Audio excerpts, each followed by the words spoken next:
Dice así la santa y poderosa palabra de Dios. Orad por nosotros, pues confiamos en que tenemos buena conciencia, deseando conducirnos bien en todo. Y más os ruego que lo hagáis así para que yo os sea restituido más pronto.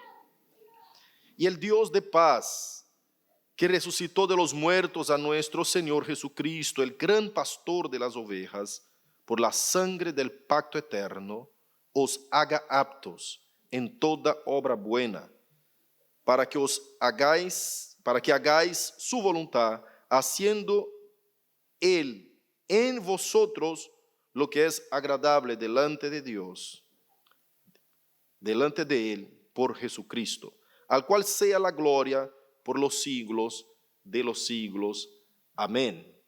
Os ruego, hermanos, que soportéis la palabra de exhortación, pues os he escrito brevemente. Sabed que está en libertad nuestro hermano Timoteo, con el cual si viniere pronto iré a veros.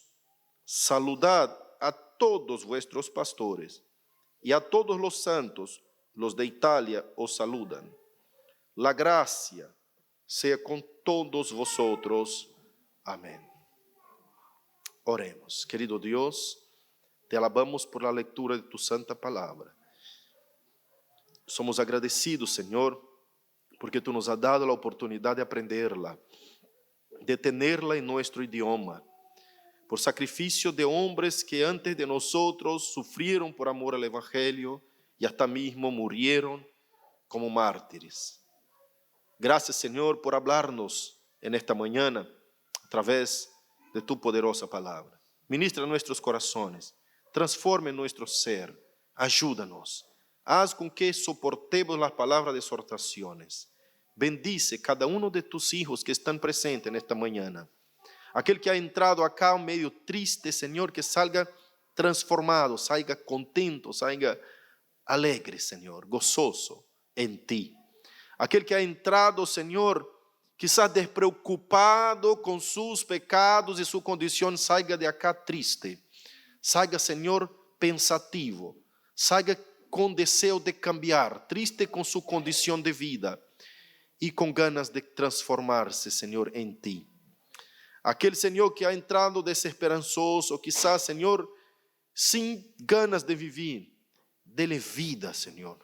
Levántele, fortalezca, que vea en ti la luz que da sentido, Señor, a la vida, el brillo en sus ojos, que vea en ti, Señor, toda la fuerza de la pasión que necesita para seguir luchando y caminando. Que tu poder, Espíritu Santo, a través de tu palabra, ministre y obre en nuestros corazones. Que hables tú, que yo me calle, que crezca tú, que yo mingue. En nombre de Jesús. Amén. Amén. Pueden tomar su asiento, iglesia. ¿Qué se puede aprender en palabras de salutaciones finales como estas en el texto bíblico? ¿No es cierto? El pastor ha dejado pocos versículos para el fin y el cierre de la epístola, y me parece que habría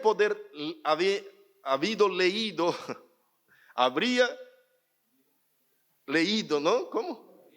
Habría podido, gracias. Todavía el castellano me da unas palizas. Habría podido tener leído esta epístola, estos versículos, ¿no? Habría podido leído, ¿no?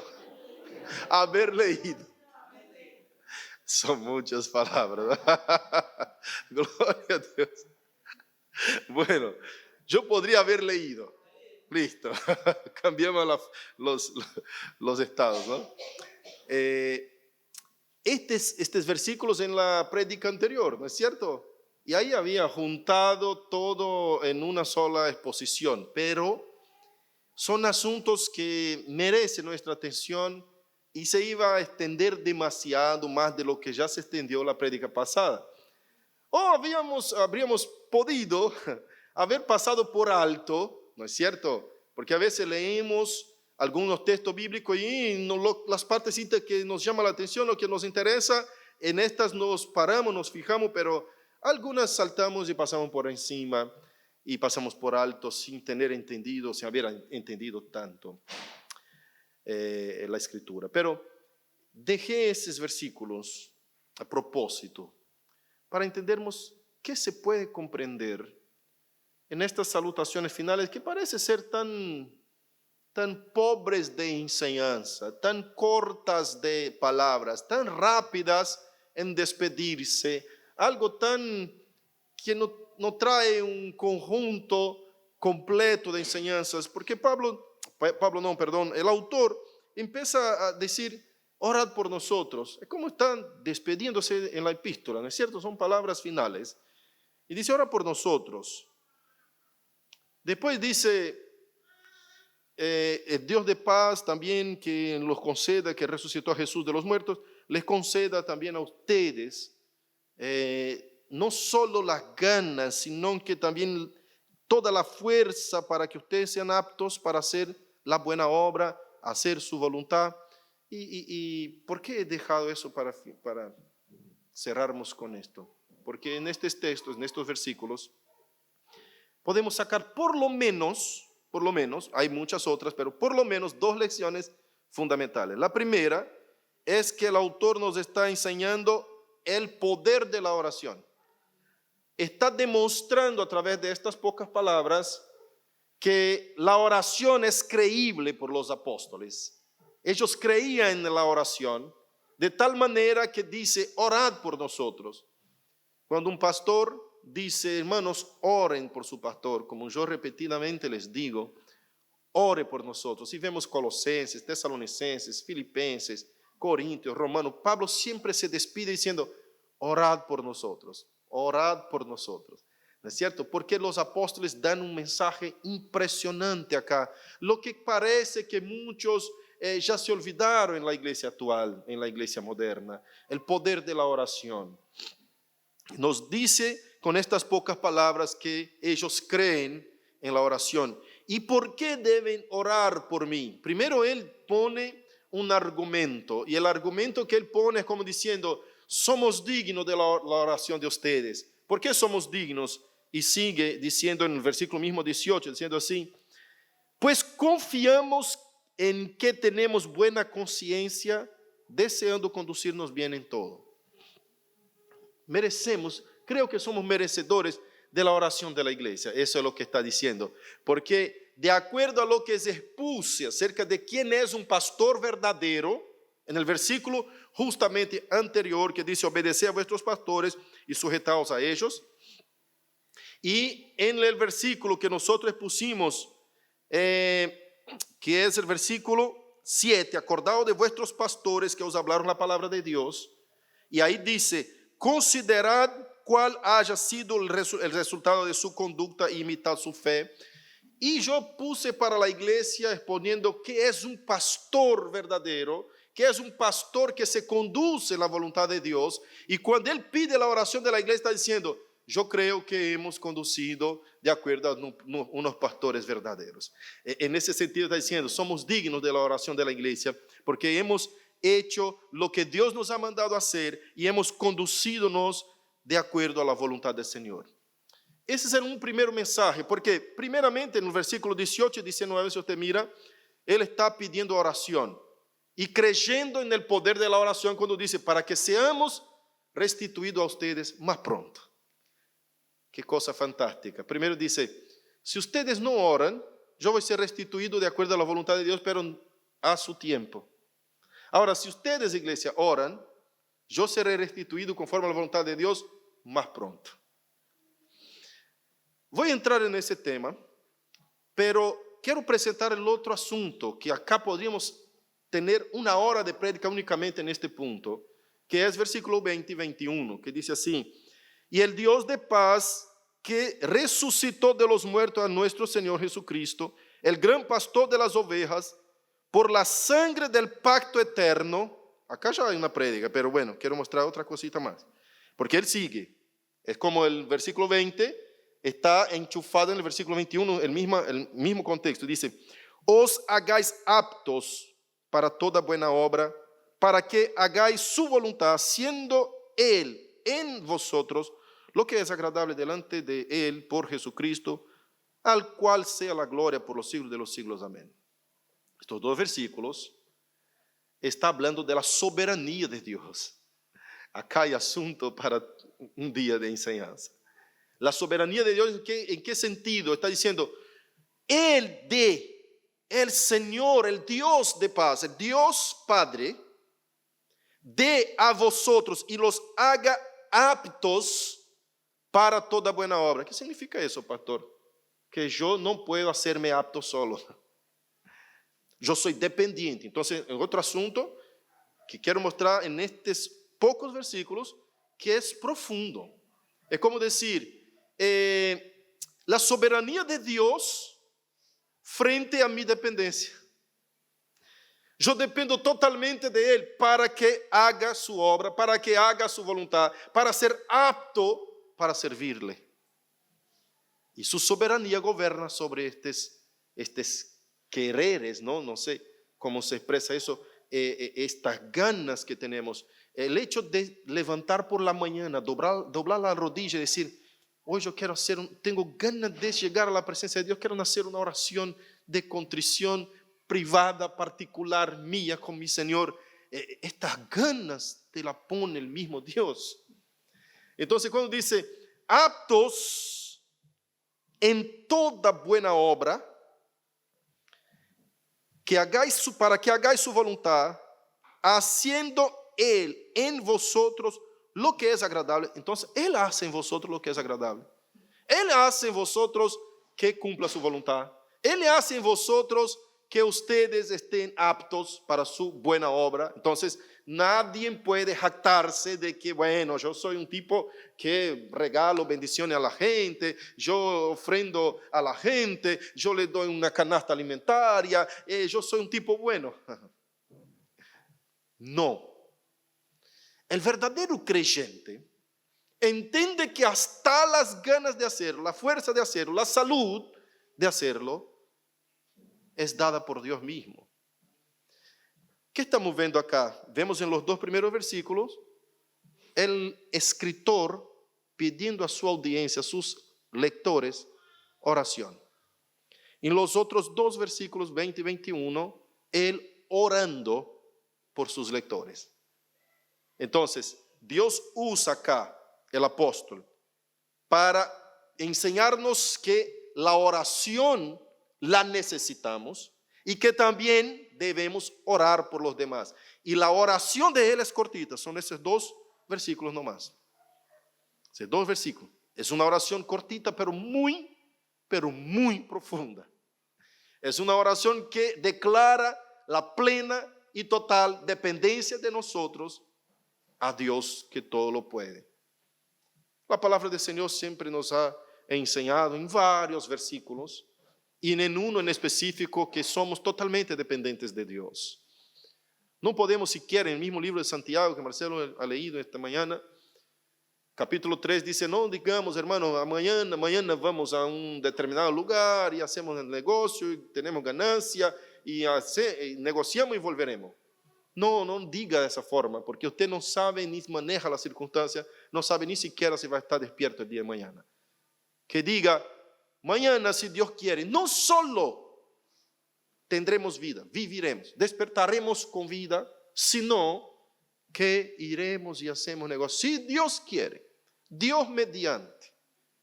Y la Biblia nos enseña de todas formas, pero hay un versículo específico que dice así, es Dios quien obra en nosotros, tanto el querer como el hacer. Y acá tenemos para mucho, paño para la manga, ¿no? Como se dice. Tenemos bastante cosa para desarrollar únicamente acerca de la soberanía de Dios en estos dos versículos. Si vamos a hablar qué significa el Dios de paz, si vamos a hablar por qué se conectó ese Dios de paz con el que resucita a Jesús de los muertos y el poder de la resurrección, si vamos a hablar, estamos hablando del versículo 20, de Jesucristo el gran pastor de las ovejas, que después de haber hablado de los pastores que toda la iglesia debe respetar, debe sujetarse. Él habla del gran pastor de las ovejas que está sobre todos nosotros. Si vamos a meternos más profundo en eso. Y después por la sangre del pacto eterno. Ahí, hermanos, es una clase larga. La sangre del pacto eterno nos hace entender lo que Apocalipsis capítulo 13 nos dice. Y recibieron el número de la bestia todos aquellos que no fueron sellados o comprados por la sangre del Cordero que fue muerto desde antes de la fundación del mundo. Sangre del pacto eterno. Eterno es algo que no tiene ni inicio ni fin. Huye de nuestra comprensión porque el concepto de eternidad para nosotros está aferrado al tiempo. Y no existe eso. Yo venía manejando este fin de semana, no, jueves, ¿no? Veniendo de Merlo para acá. Y escuchaba a mis hijas debatiendo con mi esposa dentro del auto. Yo me quedé calladito, apenas escuchando.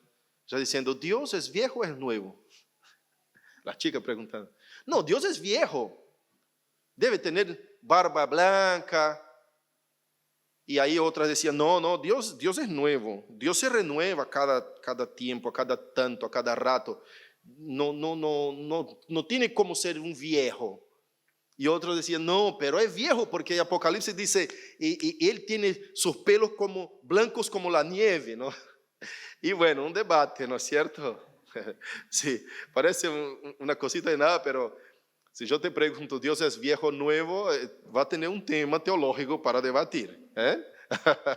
Es lo mismo que debatieron años pasados, años atrás, dos monjes, ¿no es cierto? De dos escuelas diferentes, diciendo, ¿el puro contamina el impuro o el puro purifica el impuro o el impuro contamina el puro?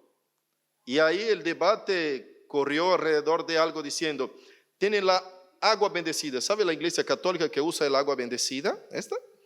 Entonces, esta agua bendecida, si cae una mosca que es impura adentro, ¿deja el agua impura o el agua purifica a la mosca que es impura? Con lo puro. Y Jesús contesta esas cosas. Parece una tontería, pero es un debate, un tema teológico muy importante, porque los leprosos, que eran impuros, las mujeres cuando eran impuras, el animal impuro, el santo, el nazireo, el hombre separado para Dios, no podía tocar lo impuro. En el Antiguo Testamento el impuro dejaba impuro al puro. Si usted toca al impuro, que sos santo, el impuro te tornará impuro. Usted te volverá impuro al tocar al impuro. ¿Cierto? ¿Ah? Es una trabalengua tremenda, ¿no? Pero mira, escuche bien. Jesús llega y cambia todo. Los leprosos eran echados a un lugar en la ciudad que nadie podía acercarse, porque eran impuros. Cualquiera que se acercase y tocase al impuro leproso se volvería impuro. Entonces, ¿qué pasa? Jesús llega, él es puro, toca al impuro y el impuro se vuelve puro. Cambia todo Jesús en el sentido de que uno dice, wow, entonces, ¿ves que es un tema teológico? Una mosca que cayó, un mosquitito que cayó dentro de un agua, empezó una teología y claro, un debate importante. Entonces, Dios, volviendo para la nuestra, ¿es viejo o es nuevo? Hablando en el sentido de eternidad. Dios es atemporal. Concepto de viejo y nuevo está dentro del tiempo. Nosotros estamos aferrados a este concepto porque nuestra mente ni siquiera alcanza a comprender eternidad. Si hablo de eternidad, yo tengo que hablar de algo que no tiene ni inicio y ni fin. Y solo por decir inicio y fin ya estoy hablando de tiempo. Entonces son conceptos que huyen de nuestra comprensión. Entonces Dios existe desde siempre y siempre existirá. Entonces una de mis chicas dijeron, no, pero usted no cree que Dios tiene 12 años. Es un concepto de juventud. Él lo decía, no, Dios puede tener 1000 años. Pero eternidad no existe eso. Eternidad no existe concepto de cantidad de años. Aunque usted, no sé si ya escucharon la música esta de Sublime Gracia que dice, y cuando esté 10 años mil, ¿no es así? Brillando en gloria. Hermano, no tiene concepto de tiempo, ¿no? Escuché un gran hombre de Dios, Eber Carlos Campos, diciendo así, si usted llega al cielo y pasa 10.000 años, si usted quita, voy a poner de otra manera, si usted quita del tiempo que usted tiene de vida, 1.000 años, acá en la tierra, ponele, usted tiene, imagine que si usted tuviera 10.000, tiene 10.000 menos 1.000, ¿no es cierto? Tiene 9.000 ahora. Esa es la matemática terrenal de lo que es temporal, ¿no es cierto? Pero si usted llega al cielo y quita de tu tiempo de vida 10.000 años, sigue la eternidad. No quitó nada, como no quitó ni puso, es inmutable. ¿Ves cómo hizo vuelta en tu cabeza? Porque no se puede entender. Es muy profundo. Cuando dice el pacto de la sangre eterno, la sangre del pacto eterno, está diciendo, este pacto siempre hubo, siempre existió, no tiene inicio ni fin. Cuando Apocalipsis 13:8 dice, al cordero que fue muerto desde antes de la fundación del mundo. Pastor, pero Jesús no murió, no fue en el año 33, después que llegó, murió con 33 años de edad. ¿Y cómo está muerto desde antes de la fundación del mundo? ¿Viste cómo no podemos comprender?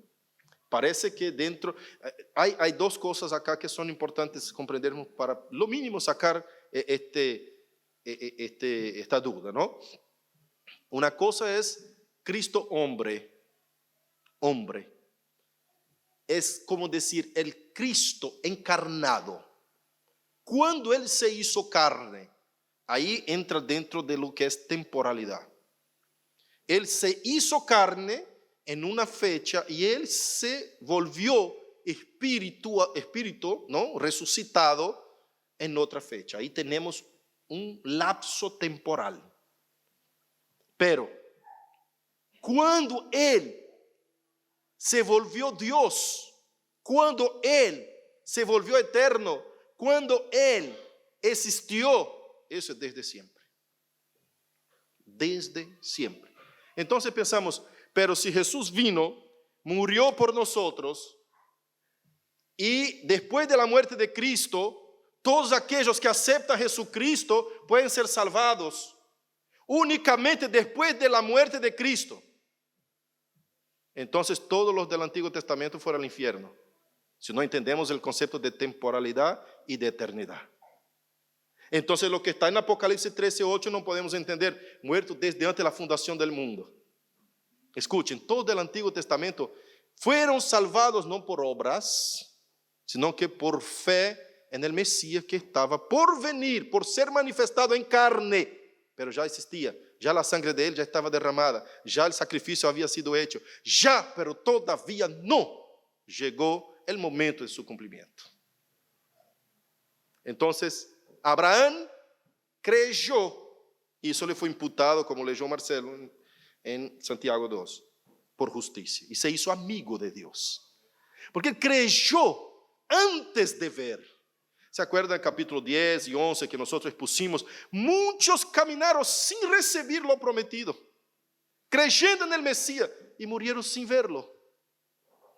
El Mesías que está por venir. Como nosotros, la iglesia de hoy, si alguno de nosotros morimos antes que venga Jesucristo por segunda vez, vamos a haber muerto sin haber recibido la promesa de la segunda venida. Nos encontraremos con Él y estaremos presentes en el momento que vendrá a segunda vez. Pero creímos en el Cristo que va a venir segunda vez. Entonces, la diferencia de la gente del Antiguo Testamento creyente para las del Nuevo Testamento creyente es que todos fuimos salvados por Jesucristo, pero la diferencia es que ellos creyeron sin ver el Mesías encarnado, apenas por sombras, por símbolos. por teofanías, manifestaciones divinas a través de personas, ¿no es cierto? Como ángeles que aparecían, como el Espíritu de Dios que se manifestaba, por ejemplo, en Sansón. Cosas de esa naturaleza. Vían el poder de Dios, la manifestación divina, pero no llegaron a ver el Mesías prometido, encarnado, caminando y pisando esa tierra como nosotros, abrazando, besando a la gente, acercándose, pudiendo ser tocado. Ellos no llegaron a ver. Nosotros creemos en este Mesías que se ha manifestado, que ya ha muerto por nosotros. Entonces la muerte de Cristo es temporal en nuestro concepto de entender un lapso entre su nacimiento y su muerte, pero es atemporal en el concepto eterno. Ya había hecho el sacrificio desde antes de la fundación del mundo. Es bastante complejo. Únicamente estoy tentando explicar la palabra pacto eterno. Ya nos da mucha enseñanza acá. Pero quiero hablar acerca de oración. Todo ese contexto de pactos, todo ese contexto de que Dios es supremo, Dios es superior, Dios es soberano, nosotros somos dependientes, está dentro de la oración del autor por la iglesia. Y en oración, lo que nos queda más abajo, en oración vamos a entrar, pero quiero terminar de explicar los últimos versículos, que es 22, por ejemplo. Os ruego, hermanos, que soportéis la palabra de exhortación, pues os he escrito brevemente. Acá da todo el propósito de la epístola. La epístola es una exhortación a la iglesia. Este único versículo nos da una información preciosa.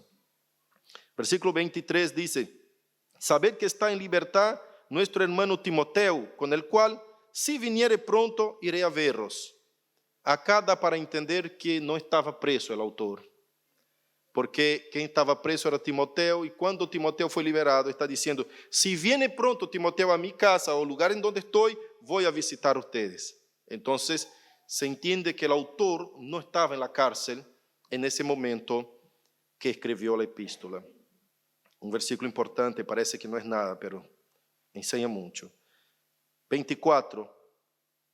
Saludad a todos vuestros pastores y a todos los santos. Los de Italia os saludan. Acá nos da la ubicación donde está en Italia. Acá nos dice que ellos tienen pastores y que deben ser valorados. Son informaciones importantes. Y se despide diciendo: la gracia sea con todos vosotros. Amén. Acá es porque el pastor Wilton, cada vez que termina el culto, despide con la bendición apostólica. La gracia del Señor Jesucristo, el amor de Dios nuestro Padre, la comunión y la consolación del Espíritu Santo, sea con toda la iglesia. Y todos deben decir amén. Como está en el texto: la gracia sea con todos vosotros. Amén. Acá casi en todos los cierres de epístolas es una costumbre de los apóstoles despedir la iglesia con la gracia, el amor de Jesucristo, la consolación, la comunión. Es un uso más de Pablo, pero también se despide en muchas epístolas del Espíritu Santo. Acá expuse los versículos para ustedes, pero quiero entrar más profundo. No en pacto eterno, porque nosotros ya hablamos bastante acerca de eso. Acerca del sumo sacerdote, de nuestro gran pastor, ya hablamos bastante, pero quiero tomar unos 10 minutitos más para mostrarles qué poder tiene la oración y en qué sentido debemos entender la oración. Por ser tan importante la oración, termina el apóstol escribiendo: orad por nosotros, a fin de que nosotros podamos ir a veros más pronto. Entonces, en primer lugar, yo quiero decir que hay ciertas cosas que Dios hace en su soberanía sin necesitar de la oración de la iglesia, únicamente por querer hacerlo. Y hay otras determinadas cosas que Dios hace únicamente por medio de la oración. Dios ha escogido la oración como un medio por el cual actuar en muchas cosas. Por ejemplo, les quiero mostrar, en primer lugar, que el Señor nos ordena orar. La importancia de la oración ya empieza por ahí. y los apóstoles conocen y conocían el poder de la oración. En Colosenses 4:2, Pablo pide oración. 1 Tesalonicenses 5:25. Y en Romanos 15:30 pide oración. 4:2 dice orad, ¿no? Mira lo que dice. Colosenses 4:2. Perseverad en la oración, velando en ella con acción de gracias. Perseverad en la oración. ¿Cuántas veces hemos achanchado con la oración? ¿No es cierto? Yo cuando estoy bastante luchado, yo digo, Señor, estoy orando poco. Necesito orar más. La oración nos hace enfrentar los problemas de forma diferente. Nos cambia en el concepto de qué pensar cuando estemos en tribulación, cómo actuar en los momentos de tribulación. La oración es comparada por muchos alrededor del mundo con la meditación. La meditación es parecida a la oración. Los monjes meditan, la gente en el Tibet meditan, sentan, quedan así, hacen mantras, hacen no sé qué y más cosas. Y se compara, dicen, bueno, los que no oran, hacen esa clase de cosas, pero esa clase de cosas, esos ritos que uno intenta hacer la meditación, es como para encontrarse consigo mismo, encontrarse con la paz o con el sentido de no tener sufrimiento. Por ejemplo, en el budismo, los que meditan intentan buscar el estado de nirvana. La palabra nirvana es un estado, como se dice, está en el ápice, está en el cume, en la cume, como si fuera un estado en donde no tiene más sufrimiento. Uno no entiende el sufrimiento, no interpreta el sufrimiento como algo malo. Entonces, la idea del nirvana es que uno queda pairando en una meditación de tal manera que su mente queda sin pensamientos. Esa es la idea, porque cuando usted despeja tu mente, y es un poco contrario a la escritura, la Biblia dice, mente desocupada es oficina de Satanás, ¿no es cierto? Entonces ahí labura el diablo, como si usted tiene que llegar al límite, al colmo, a la llanura, digamos así, al nivel, al pico más alto de lo que es el budismo, es desocupar tu mente. Entonces está un problema, ¿no? Con la escritura, porque ahí puede actuar el diablo. Al contrario, la palabra de Dios nos enseña que nosotros debemos llenar nuestra mente con la palabra de Dios, llenar nuestro corazón, nuestro entendimiento, nuestra comprensión con la palabra de Dios. Entonces, en todos esos estados de meditación, de concentración, no se compara a la oración, porque la oración es una relación personal con Dios. Va mucho más allá de lo que es una simple meditación. Y si ustedes no saben, yo conozco pastores de iglesias, grandes iglesias, modernas, que dicen que la oración es lo mismo que una meditación, ¿cierto? Y ya los vi enseñando esa clase de cosas. No se compara. Primero, mire conmigo, por favor, cómo Dios entiende la oración, cómo la Biblia muestra la oración, Dios contestando la oración. Mira conmigo. Primeramente, vamos a Éxodo 22:30. No, perdón, a ver.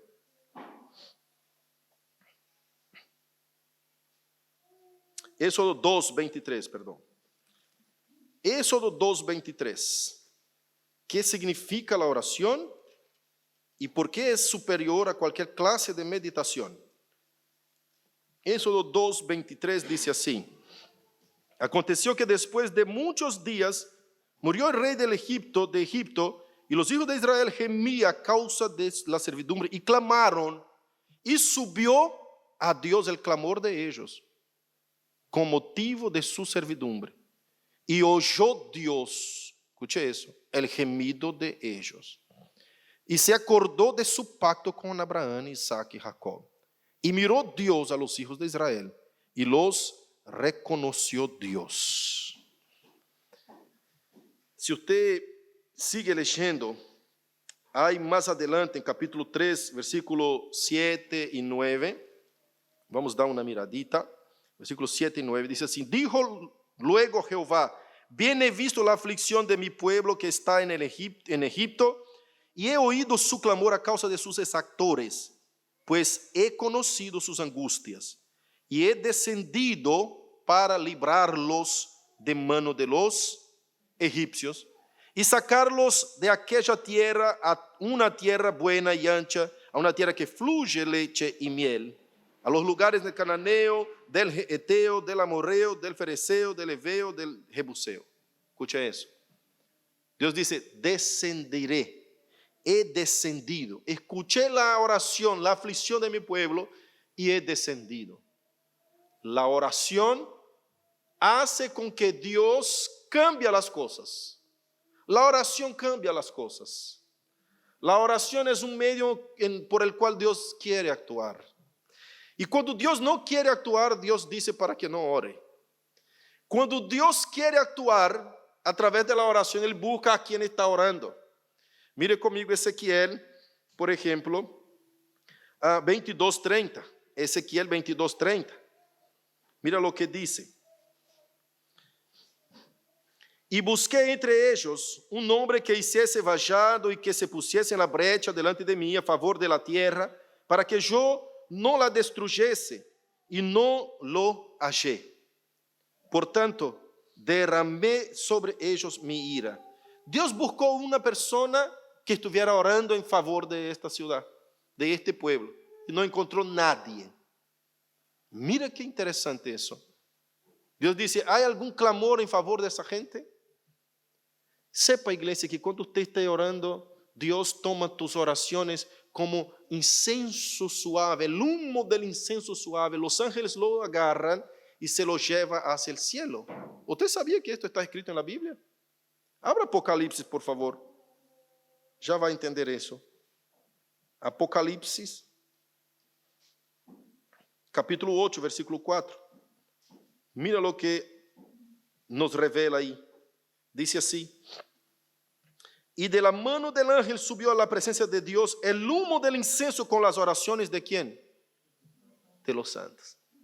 El Señor escucha la oración. Tu oración llega al cielo como un aroma suave, como aquello que Dios quiere, está esperando para actuar en determinadas cosas. Cuando el autor nos dice que orad por nosotros para que seamos restituidos a ustedes más pronto, está diciendo: si Dios encuentra a alguien orando, intercediendo por esta causa, un hombre o una mujer de Dios, un santo, un justo, como dice Santiago 4:2, no, 5:16, que la oración del justo mucho puede en su eficacia. Cuando Dios escucha la oración de un justo, cuando Dios escucha a la iglesia orando. ¿Se acuerda cuando Pedro estaba en la cárcel, que la iglesia estaba orando? Que el ángel del Señor fue hasta allá. ¿Por qué ellos estaban orando? El libro de Hechos nos deja bien claro. Escuchó el Señor la oración y envió los ángeles para liberar a Pedro de la cárcel. Respuesta de oración. Respuesta de oración. Todo lo que Dios hace como respuesta de oración es algo tremendo que cambia las situaciones en el mundo. Yo me acuerdo de un pasaje en Ezequiel en donde Ezequías está enfermo y llega el profeta Isaías, y Ezequías en ese entonces es un rey. Llega el profeta Isaías y dice: arregla tu casa, pon en orden tus cosas, porque vas a morir de esta enfermedad, no vivirás. Entonces cae el rey a los pies del Señor y dice: oh Señor Jehová, yo no soy como los demás reyes que salieron de tu presencia. Yo he guardado mi mocidad, mi juventud en tu presencia, he hecho lo que es de tu voluntad. Por favor, como si estuviera diciendo: no estoy listo para morir, no me lleve de esta enfermedad, con esta enfermedad. Clamó con el rostro en polvo, dice la palabra. El profeta Isaías únicamente llegó, entregó el mensaje del Señor, volvió las espaldas y se fue. Dice el texto bíblico que ni siquiera salió de la manzana. Había terminado de cruzar la manzana, vino el Espíritu de Jehová sobre él y dijo: escuché la oración de mi siervo, vuelve allá y diga, le daré 15 años más de vida. Y vuelve el profeta Isaías a causa de la oración de su siervo y contesta su oración en el momento.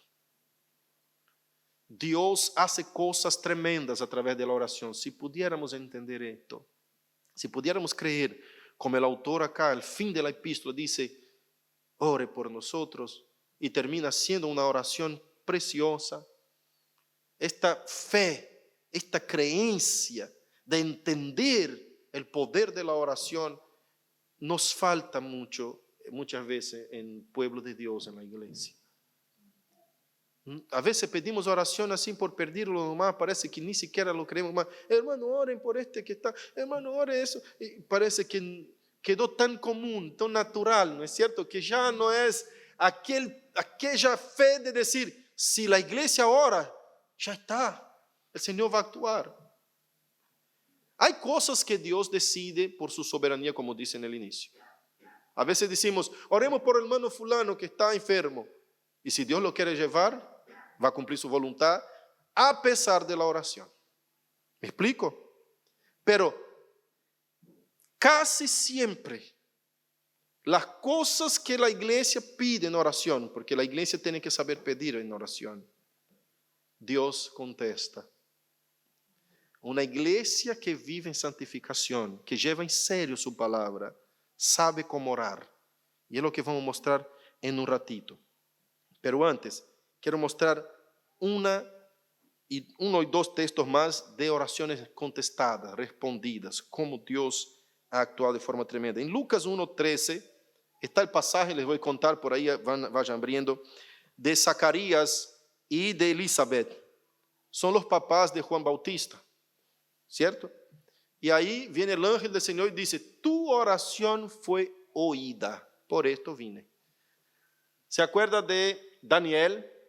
Cuando Daniel se propone a orar y está una situación en el reino tremendo, y ahí Dios viene y dice, Daniel, a través de un ángel dice, desde el primer día que propusiste en tu corazón en ayunar y orar y ir en contra del edicto del rey, tus oraciones son oídas.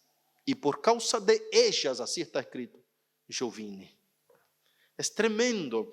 Ahora, hay otro texto que nos muestra cuando Dios no quiere actuar.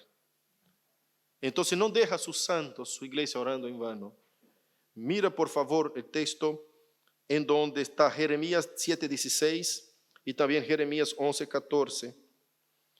En donde está ese pasaje que dice así, 7:16, dice, tú pues no ores por este pueblo, ni levantes por ellos clamor ni oración, ni me ruegues, porque no te oiré. ¿No ves que estos hacen en las ciudades de Judá y en las calles de Jerusalén? Mira esto, Dios está diciendo, no ore, iglesia, no ore por este pueblo. Qué cosa fuerte, ¿no es, hermanos? Escucha a Dios diciendo, parad de orar por este, yo no lo quiero, no lo aguanto más. ¿Usted se acuerda cuando Samuel lastimó su corazón porque Saúl había traído los animales de donde el Señor dijo, destruye todo, no traiga nada? Y cuando está volviendo el rey Saúl de la guerra, de la batalla, escucha escucha el balido de las ovejas, dice, ¿qué balido de ovejas es ese que escucha mis oídos? ¿Qué trajiste algo de la batalla? Los despojos de esta tierra, Dios no quería nada. Mate todo, animales, queme, no traiga nada, no quiero nada. Son impuros, son gente mala, nada no quiero. Y trae Saúl los mejores ganados, las mejores ovejas. Y la excusa es muy linda, como las nuestras, ¿no? No, para, profeta Samuel, por favor, entendeme, eso es para la mejor ofrenda a nuestro Señor Jehová, los políticos, ¿no es cierto? Yo traje para entregar a nuestro Dios, para sacrificar, no es para nosotros. Entonces, en otro sentido, está puesto en el corazón de Saúl, en este mensaje, como diciendo, como yo no quería sacar de lo mío, agarré del enemigo que Dios ya quería mismo destruir. Por ahí no gasto lo mío. ¿Pasa eso a veces nosotros? No, voy a aprovechar esto, pero Dios no quiere. No, pero Dios va a entender, es una cosita de nada, un ganadito, el sacrificio por la victoria, ¿no?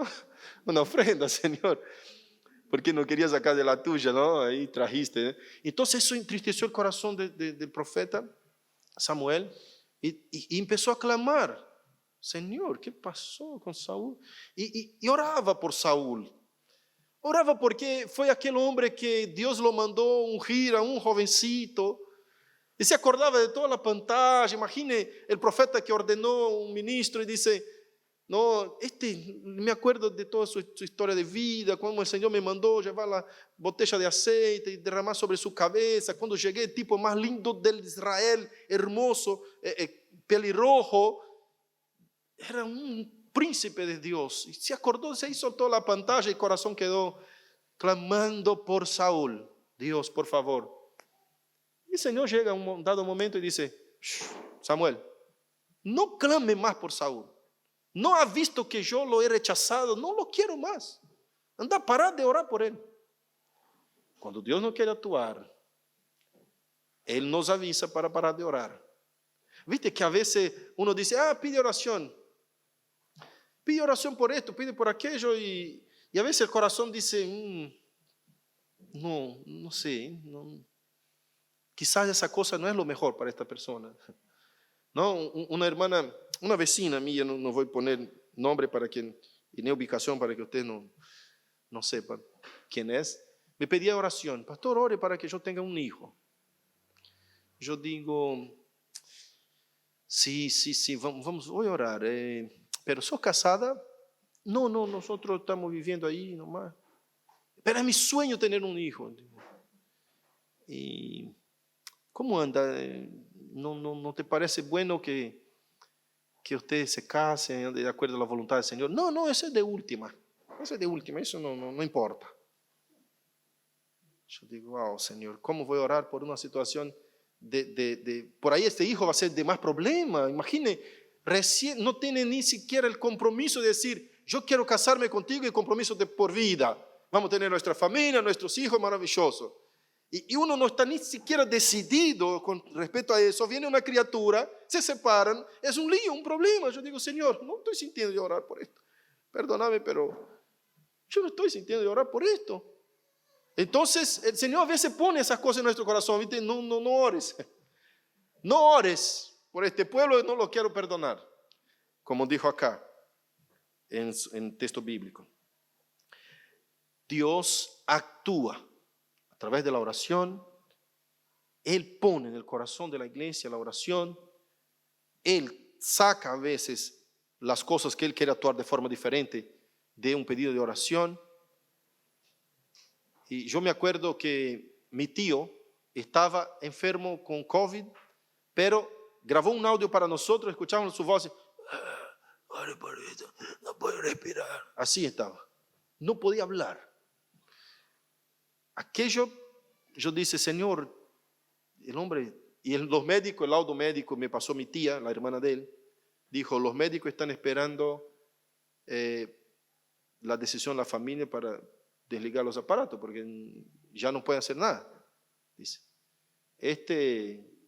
va a entrar en coma y no tiene más que hacer los médicos, dijeron.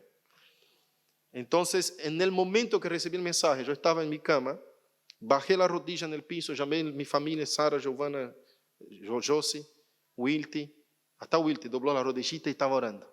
Vamos a orar por mi tío, vamos a orar por él. El Señor me puso un deseo fuerte de orar, pero orar con mucha gana. Entonces empecé a llorar y orar y diciendo, Señor, ten misericordia de mi tío. Él vivió una vida profana. Dele una segunda oportunidad. Dele una segunda oportunidad, Señor. Desperdició muchas cosas en su vida, pero ahora es momento de que tú puedes darle una oportunidad. Por ahí, con todo ese tema, se levanta de forma diferente. Dele segunda oportunidad, hermanos. Algo impresionante, no sé si fue una semana después, nos mandaba los mensajes. Mira, ya salió, y ahí me envió otro mensaje, ¿no? Hablando. Era otro hombre, otra voz totalmente diferente, totalmente diferente. Y yo dije, Señor, gracias, tú escuchaste la oración. Yo no soy presuntuoso de decir que fue mi única oración la que hizo con que él se levantara. Estaba la familia orando, estaban otros hermanos orando, pero yo sé, estoy convicto que fue por causa de la oración. Por causa de la oración, el Señor escuchó el clamor, ¿cierto? Entonces, Dios pone a veces esas cosas, ¿sabe? En tu corazón que dice, ora por esto. A veces Dios pone, no sé, a veces sueño con hermanos de la iglesia en situaciones así diferentes, no los comparto, pero doblo la rodilla y tengo ganas de orar por esta persona. Y empiezo a orar. Empiezo a orar por un hermano en específico. A veces vienen recuerdos, algunas cosas así, empiezo a orar. Y Dios pone esas cosas en nuestro corazón porque Él quiere actuar a través de la oración, ¿no? Y Él quiere que nosotros sepamos que Él hace esas cosas a su manera, pero porque tú oraste. Entonces Él nos hace despertar para la oración y nos dice, y cumple su voluntad, y después nos dice, mira, ¿por qué te llamé para orar? Y ahí nos va poniendo, fortaleciendo más nuestra fe. Entonces, cuando viene en tu corazón, iglesia, para orar por alguien, ore, doble tu rodilla en donde esté o va por un lugarcito costado y empieza a orar. Ore, Señor, ¿por qué estoy recordando a esa persona que por ahí está pasando algo? Señor, cuide, envíe tus ángeles y los proteja. Amén. Bueno, había un montón de otros textos, ¿no? Cuando Dios desciende por causa del clamor en contra de Sodoma y Gomorra para destruir la ciudad. Hay también el clamor del pueblo de Nínive cuando ora por arrepentimiento y Dios contesta la oración. Entonces, había un montón de otros textos acerca de la oración y es un asunto bastante largo.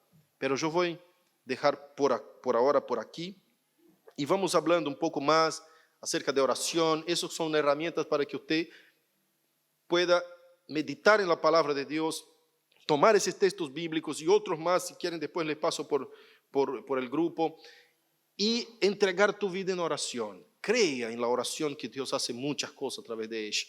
Dios actúa a través de la oración tiene poder. Hay un libro de R.C. Sproul que dice, la oración cambia las cosas.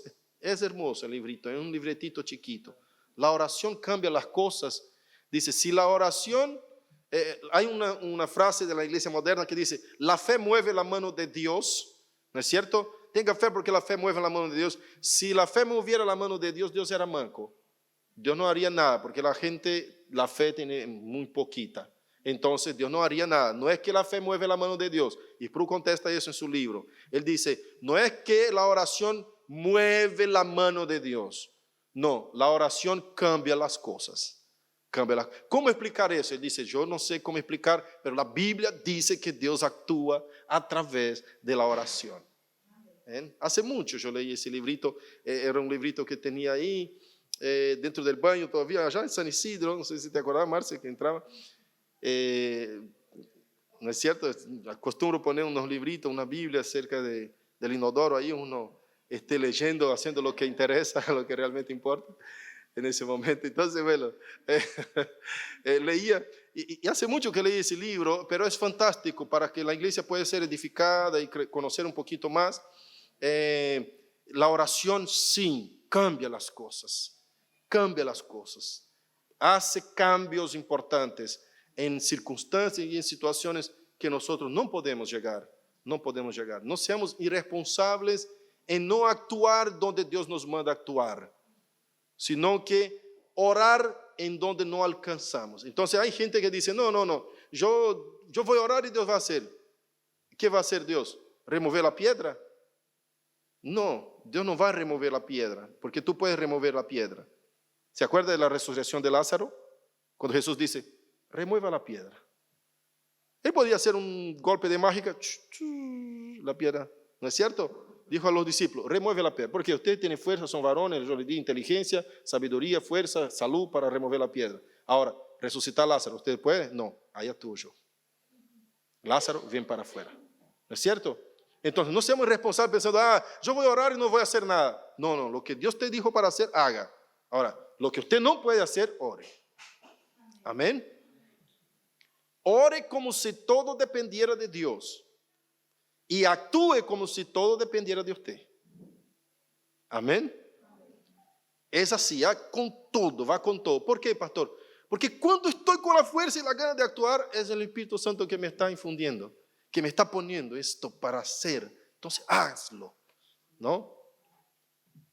Ahora, cuando usted dice, ya hice todo, Señor amado, ¿qué más puedo hacer? Oración. Ore. Ahí ya no puede hacer nada más. Es un gran clamor que siempre tenemos en la evangelización. Hacemos el trabajo, predicamos el evangelio, pero hermanos, llegan momentos que no podemos como cambiar la mente de la persona, transformar su corazón. Y ya fue todo predicado y a veces lloramos a los pies del Señor diciendo, Señor, ¿qué más puedo hacer para que esa persona se convierta? Oración. Ahí solo el Espíritu Santo. Solo el Espíritu Santo. Pero nuestro trabajo no podemos chanchar, no, pero voy a orar a ver si Dios trae lo suyo, porque yo no. ¿Qué hiciste? No, ya estoy orando. No, tenemos que hacer todo lo que está delante de nuestras fuerzas, todo. Y después, cuando no dependa más de nosotros, ahí oramos. Pero eso, mientras hacemos, no dejemos de orar. A veces uno dice, no, entonces voy a hacer sin una oración. No, ya haga con oración. Amén. El efecto es otro. Vamos a orar entonces, agradeciendo al Señor por esta palabra, que podamos actuar de esa manera, aprendiendo la importancia de la oración.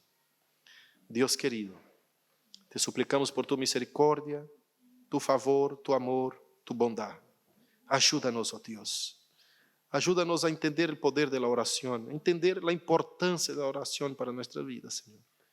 Ay, Dios, aquellos que están luchados, quizás por ahí en su familia están muy peleados, está muy difícil la lucha, Señor. Que nuestras rodillas se doblen, Señor. Cuando quizás por ahí no podemos entender la esposa o la esposa no entiende el marido. Ay, Dios, que se doble nuestra rodilla para que tú nos ayudes en donde no podemos. Por ahí los hijos están muy travesos, están muy difíciles, están muy desobedientes. Oh, Dios. Ya uno no puede llegar a su corazón y transformar, pero tú puedes a través del poder de la oración. Oh Dios, escuche nuestro clamor en esta mañana. Tu iglesia clama, Señor. Por favor, actúe en medio nuestro. Te pedimos por esta ciudad de Marcos Paz también, Señor, por la evangelización de esta ciudad. Transforme los corazones, por favor, por amor de tu nombre. Oh Dios, danos las almas, los jóvenes, las mujeres, los varones, los hombres, Señor, los chicos, los niños. Danos, Señor, esta ciudad para tu nombre, para el evangelio, por favor. Te clamamos, te suplicamos, Señor, y te pedimos en el nombre de Jesús. Amén.